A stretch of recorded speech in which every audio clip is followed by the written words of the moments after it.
In the remote Tibetan village of Takelsha, the forces of the Commonwealth's NATO mounted rifles, Strike Group 7, face the forces of the Empire of Japan. The Empire of Japan has massacred the villagers for their Shibito program. A lost Mark I automated infantry unit may have captured valuable footage of this horror, so should be protected until recovery can take place. The Japanese force has left a cache of its vile chemicals that are used to turn the dead into their servants, and this needs to be destroyed before more villagers suffer this fate. The Percival Walker fires an opening salvo, but unfortunately there is no visible damage done to the reanimated corpses of the villagers. Corporal Vernon Moa Kukamore fires at the Japanese sniper team lurking in the distance and manages to wound the spotter.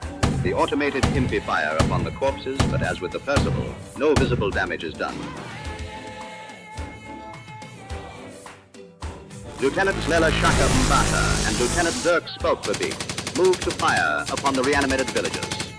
The Humber armored car named Chakijana, after the trickster figure in Zulu, moves up to assist and thins the numbers even more. The Japanese officer moves up and rallies his walking corpses to action. More of the defiled villagers move toward our brave boys. The automated Impi retreat and fire upon the Japanese soldiers, wounding one of them. Corporal Kukimore orders a retreat. His spotter manages to fell one of the corpses. Sergeant Joko Patel, nicknamed after his favorite tea brand, orders his engineers out the building and toward the downed Mark I automaton. Lieutenant Mbata presses forward and fells more of the undead.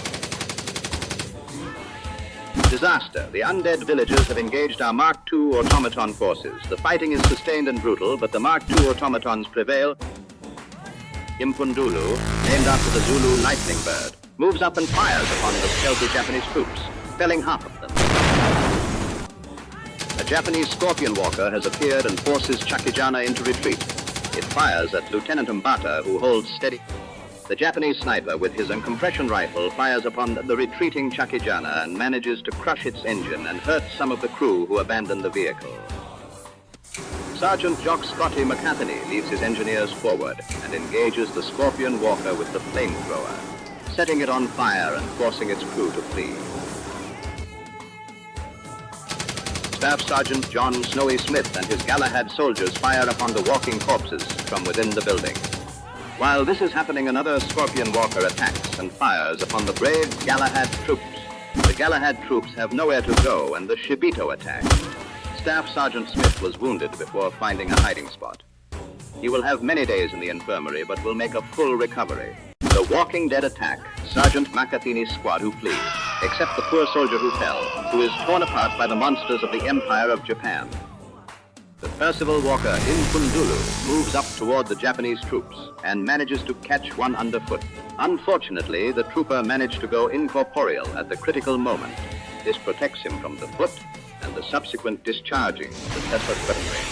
Impundulu's rockets make short work of the Japanese sniper and officer, leaving the cache of vile chemicals undefended.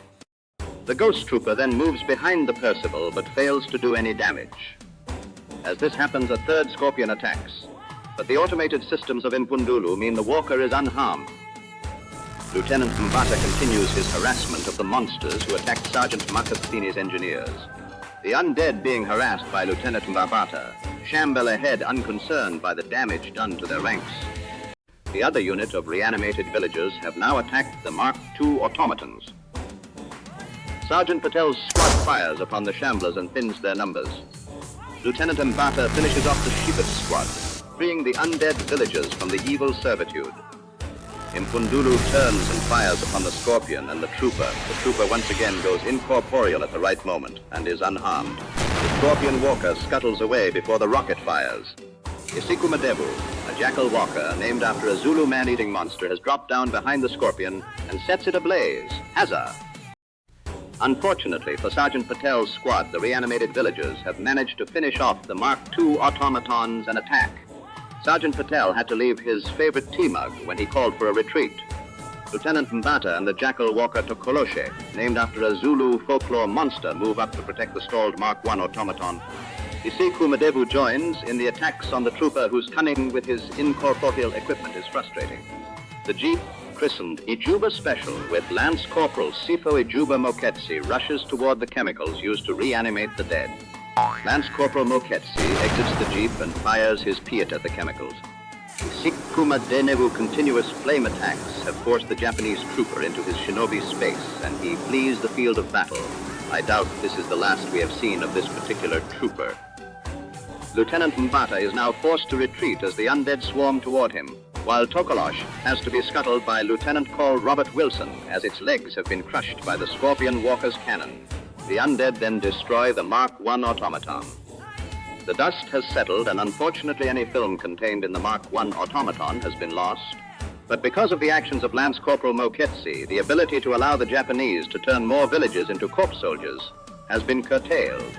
A rather bitter end, but the ordinary people are safer now.